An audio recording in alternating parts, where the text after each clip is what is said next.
Древняя земля Аланхо с высоты птичьего полета.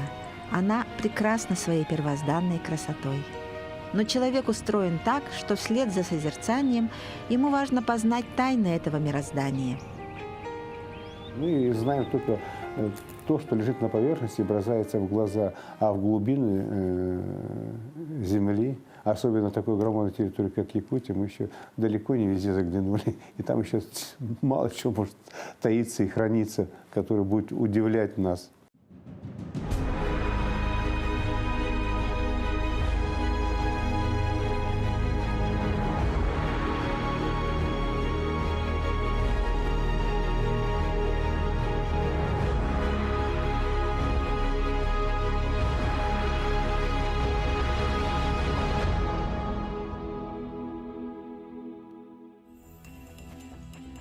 В далекой Якутии геологи выполняли важное государственное задание.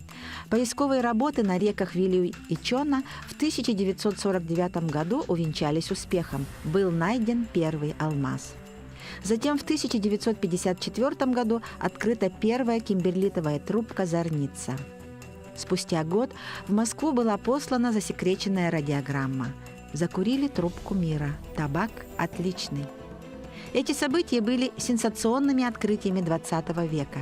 Так начиналась история развития геологических месторождений в Якутии. Следом за этим в 1957 году на базе отдела геологии Якутской комплексной экспедиции открыт Институт геологии якутского филиала Академии наук СССР. А через год создан геологический музей. Карта уникальна по себе, поскольку она выполнена вот из таких тончайших слоев картона.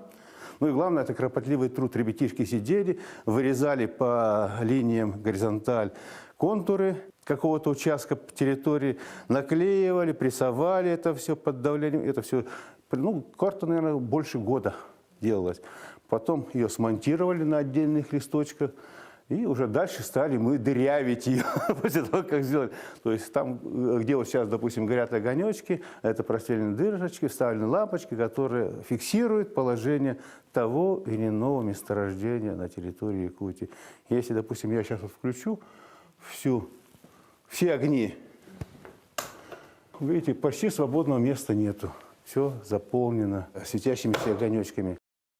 Эти огоньки сродни таблице Менделеева, где представлены химические элементы, существующие в природе. Река Лена как бы делит Якутию на два крупных блока, на две крупных территории. Восточная и западная. Восточная часть – это в основном здесь золотые месторождения, сурмянистые. Золото в переводе с латинского языка означает «сияющий свет». Этот металл считается очень тягучим. К примеру, из 30 граммов золота можно изготовить нить в 10 раз тоньше человеческого волоса и длиной более 85 километров. А из кусочка золота размером со спичечный коробок можно раскатать лист площадью в теннисный корт. Вот они, как бы полукольцом охватывают с востока Якутию.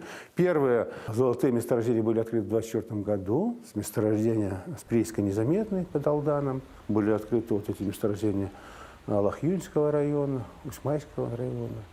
Далее месторождения центральной Индигирки.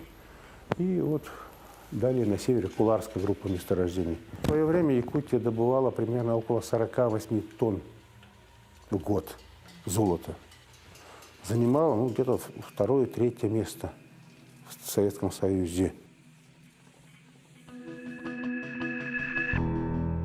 В средние века сурьму называли антимониум, что в переводе означает как «средство от монахов».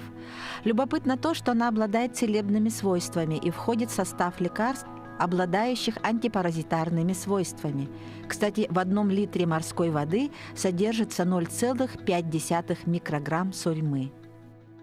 Есть такое месторождение, как Сарылахское сурьмянистое месторождение, вот это группа серии месторождений. Оно уникально. Это сегодня единственное месторождение в России здесь находится. Где сурьма используется, ну, это всего лишь тяжелая промышленность, это аккумуляторные сплавы, всевозможные аккумуляторные сплавы. Это Производство сталей, жаростойких, вязких, прочных. Ну, пример, допустим, танк Т-34 «Гроза» фашистов производился с использованием сурьмы, добавки сурьмы, которая создавала прочность стали. Сегодня это лопатки газовых турбин, турбин реактивных самолетов, лопатки всевозможные, сопла реактивных, облицовочные части всех, в ракетной промышленности. Все это используется применением сурьмы. То есть это сегодняшний востребованный, абсолютно востребованный металл, а который находится в единственном месте у нас в Якутии. Вот та же Нефертити использовала сурьмянистые краски, сурьмила себе глаза. Кстати, немного о тайне идеальной красоты египетской царицы Нефертити. На этом знаменитом бюсте видно, что она пользовалась косметикой. Царица знала способы, как стать еще прекраснее, и для этого использовала природные компоненты. Красила ногти хной или жидким золотом, принимала ванны с морской солью, пудрилась порошком из растертых минералов и подводила глаза сурьмой. Эта древнеегипетская скульптура считается настоящим чудом мирового искусства. Она была найдена немецким археологом Людвигом Бохардом в 1912 году и сейчас хранится в Берлинском музее. Валунчик – это руда на олово, костерит, минерал костерита. И вот такими камнями сложено дно на севере Ледовитого океана, в районе Ванькиной губы. Это колоссальнейшие запасы олова. Одни из крупнейших у нас в стране. 80% олова находится здесь. В древние времена из олова изготавливали украшения и посуду. Об этом металле существует легенда под названием «Оловянная чума». Говорят, что Наполеон в войне 1812 года потерпел поражение из-за оловянных пуговиц на мундирах солдат. На морозе застежки из олова раскрошились и превратились в порошок. Которым мы каждый день пользуемся.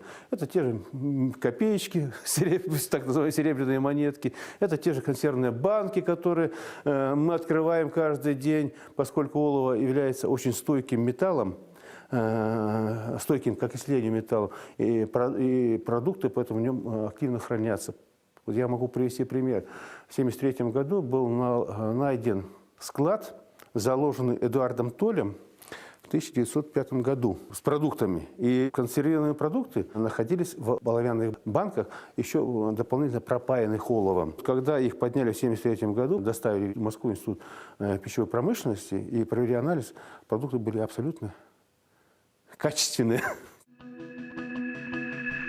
Необий получил свое название от имени древнегреческой богини Необы, олицетворяющей печаль и страдания.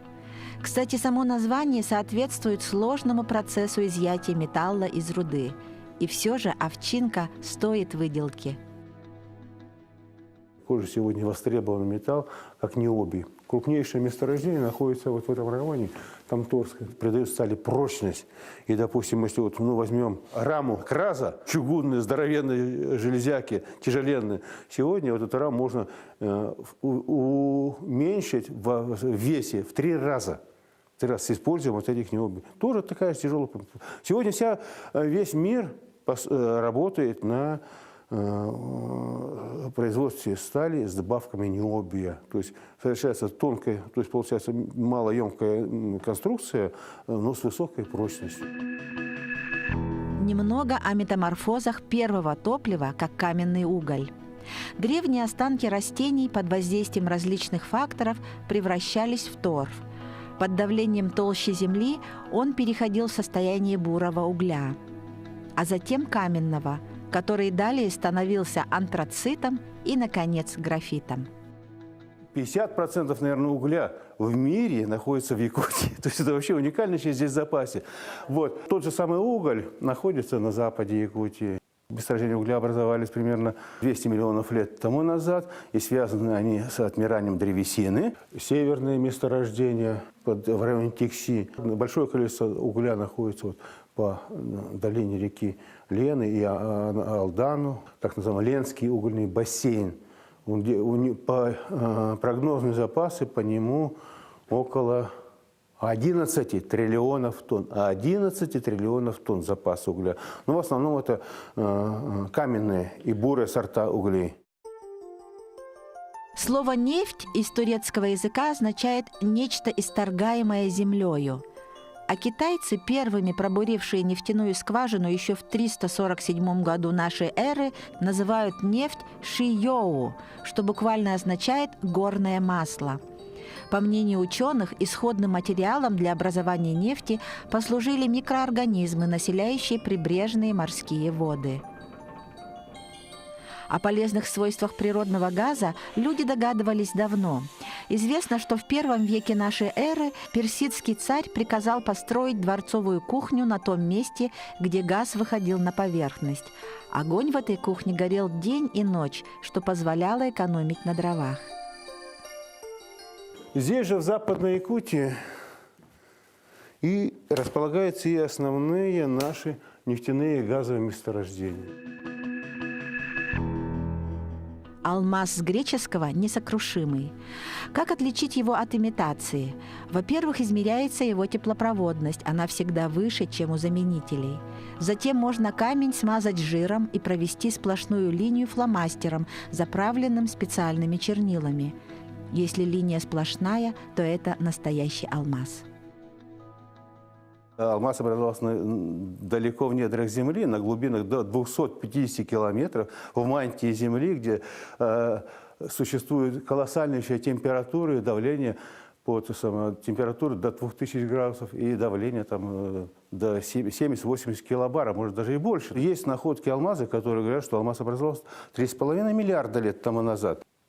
Ну, а алмазы, они бывают самые разнообразные, начиная от идеально прозрачных до черных. Вот ювелирные алмазы самые дорогие считаются алмазы розоватого цвета, очень редко встречаемые, и поэтому за счет этого и дороговизна. В свое время я видел сам коллекцию алмазов в Мирном, где было 38 цветовых оттенков. 38 цветовых оттенков. Ну, потом ее, как раз в это время приезжал Косыкин к нам в Якутии, посмотрел, ну почему, говорит, она здесь в Якутии, почему весь мир на нее не любуется. Ну и отправили за коллекцию в Москву. Так что, вот. Затем идут по стоимости алмазы желтоватые, дальше идут голубые, аквамарин, цвета морской волны. Есть алмаз Гоппе, у него густо-синий цвет, очень густо-синий цвет. Ну, стоимость его сразу ценили, то есть астрономическая цена алмаза, и, как правило, этот алмаз не попал в руки специалистов посмотреть, с чем же связано такое высокое качество окраски. Его сразу где-то в банк положили, он недоступен для простых ученых. Лет 10, ну даже может поменьше назад, был спрос в мире на черные алмазы. Разработанный у нас в Институте термохимический способ обработки алмазов нашел применение. То есть стали гранить алмазы так называемой фантазийной формой огранки. Оказались востребованными, цены росли очень высоко на эти алмазы. Вот этот метод, наш метод, разработан у нас в институте, нашел применение. Он нашел применение у японцев. И вот можно при помощи вот этого метода нанести вензель какой-то, свою фирменную знак. В истории открытия минералов бывают и такие случаи, когда камень не сразу открывает свою внутреннюю красоту. Тот же самый чаровид, мы его порядка 10, 12, 15 лет даже, может быть, знали, как чаровид, все, но никто не догадался взять его и сделать полировку. Потому что на внешний вид он смотрит, как обычный камень, по которому можно пройти и не обратить внимания. Но когда с него сделали полированную поверхность, то тогда люди раскрыли глаза и ахнули, увидав такую красоту, которую мы, проходя мимо, не замечали. Это вот простой обыденный пример, который у нас был у всех под ногами. Месторождение находится в Алекминском районе и является единственным во всем мире. Такое уникальное сочетание и большого количества, и, главное, сиреневых оттенков камня в природе практически не встречается. Вот совершенно потрясающая палитра сразу ошеломила всех, кто когда-то увидал в полированном виде данный минерал. А хотя его этот минерал давно был известен, еще с 50-х, 56-57 годов, и как в начале его называли по аналогии с подобным минералом, найденным на Кольском полуострове, каносит. Но впоследствии, когда стали более детально заниматься, выяснилось, что данный минерал не отвечает каноситу. Ну и впервые о том, что этот минерал не является каноситом, сделали заключение Рогов и Рогова, иркутские геологи, и дали ему название чароид, слово «чарующий». Есть в минералогии понятие как хроматы. Хром придает минералам больше зеленоватого оттенка, железо, как правило, придает красноватый оттеночек, медь, допустим, зеленовато-голубоватые тона цветов. Вот, то есть есть хроматы, а в некоторых местах это сочетание разных элементов дает такую уникальную гамму. Но здесь еще сложные условия образования чароида. Это порода, которая претерпела значительные глубинные преобразования, температурные преобразования и воздействие легко подвижных элементов. Геологи их называют флюидами, которые создали предпосылки для образования, во-первых, вот такой уникальной лапчатой формы кристаллов, вот как здесь на этом минерале хорошо видно. И, во-вторых, вот полощатость, сгустки большие, объемные такие образования. Вот и все это, конечно, это природа, матушка творила. Много легенд и сказаний связано с кварцами. К примеру, в старину считали, что через эти минералы на землю попадает божественный огонь. Самым распространенным на Земле минералом, конечно, является кварц.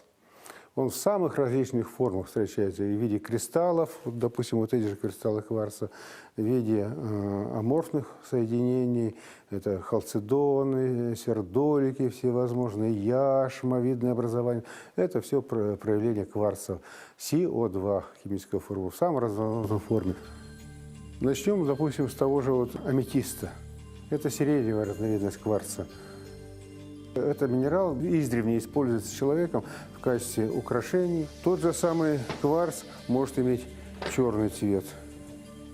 Вот он, черные кристаллы кварца, их называют марионами. Есть кварцы, которые не совсем черные, но у них есть прожилочки черненькие. Это дымчатая разновидность, это дымчатого цвета. И есть кварц желтого цвета, это цитрин. Это самый любимый камень Нефертити, поскольку, когда вскрыли гробницу, у нее было много-много изделий из цитрина. Громадное скопление кварца в виде всевозможных обособлений начечной формы располагается у нас в Якутии. Ну, самое крупнейшее месторождение – это, конечно, на реке Сидема, приток Колымы. Очень много кремней в виде халцедонов, сердоликов, агатов встречается по Вилюю. Колоссальнейшая, там вот Соколиная коса просто усыпана этими камнями. Большое количество халцедонов встречается по Оленьку. Здесь вообще уникальное сочетание. Это прозрачный кварц, так называемый разновидности горного хрусталя. Дальше пошла каемочка уже аморфной разновидности кварца. Это халцедончики.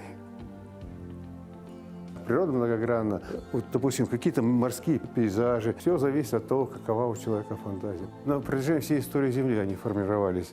То есть это и начиная от тех древних времен, 3, допустим, миллиарда лет, и кончая сегодняшним днем, это сегодняшнее излияние, извержение вулканов. То есть это все. Поэтому кварц является самым распространенным минералом на Земле. И очень много. Он образовался всегда, по всей истории Земли. И даже наверняка в метеоритах тоже кусочки кварца. Каждую ночь из любой точки Земли можно увидеть метеоры, падающие звезды. Они, в отличие от метеоритов, до Земли не долетают и сгорают в ее атмосфере. А все, что не сгорает и падает на Землю, называется метеоритом. Так вот и у нас на территории Якутии было найдено, наверное, с десяток метеоритов. Все они у нас находятся в коллекции нашего музея. Большинство из них изучалось нашими сотрудниками, написана серия статей по ним. Был случай, когда к нам сюда в музей привезли каменный метеорит. Очевидцы падения, это экипаж вертолета летел в районе Жиганска в сторону стойбища оленеводов и увидал, как падает с неба метеорит. Ну, команда была очень любознательная, они не поленились, посадили вертолет на каменистую косу. Нашли обломочки этого метеорита, он был небольшой, примерно чуть побольше куриного яйца, но в силу своей черного цвета он хорошо выделялся на белом фоне песка. Вот, и их собрали, только маленькие кусочки нашли, а так весь метеорит был собран. Вот, мы ему присвоили название Инделюнг по речке, куда, это якутское название, по речке, где его нашли. Вот, и оказалось, это метеорит каменный, это очень редкое явление. Каменный метеорит, было написано, то есть метеорит подвергся всестороннему исследованию, вот, определили его состав, по номенклатуре метеоритной присвоили ему кодекс определенный, и потом частично часть образцов мы отправили в Метеоритный комитет России, как это положено по положению по закону, а часть, как мы, авторы находки, оставили себе. Вот этот маленький кусочек, который остался у нас, вот эта часть имеет черный цвет, обгоревший. То есть, когда метеорит влетает в земную атмосферу с колоссальнейшей скоростью, вещество метеорит начинает подплавляться, обгорать как бы. И вот у него поэтому поверхность черная была. И вот за счет этого черного цвета вертолетчики и увидали, собрали эти кусочки. Метеориты имеют тоже такие же минералы, состоят из таких же минералов, что и мы находим на Земле. Ну, а железные метеориты, они все, как правило, чисто железные, часто содержат в себе примесь никеля, которая придает им стойкость к окислению, и они поэтому сохраняются. В древности железо ценилось больше, чем золото. За 1 фунт железа давали 10 фунтов золота. Сегодня в мире насчитывается свыше 300 минералов, в состав которых входит железная руда. Даже в организме взрослого человека содержится от 3 до 4 грамм железа. В свое время была в Индии известна стелла, железная стелла. Первоначально считали, что она сделана из метеорита, но я работал со своими коллегами, и мы пришли к заключению, что она, скорее всего, сделана из земного железа. Находок метеоритов, взоры наших сотрудников, в частности, кто работает здесь в музее, обратились к такому явлению в природе, как образование железа в самородном состоянии. Таких явлений на Земле очень много. Это вот Якутия, север Красноярского края, центральная часть Германии и, конечно, очень большие скопления в Гренландии. Вот то, что...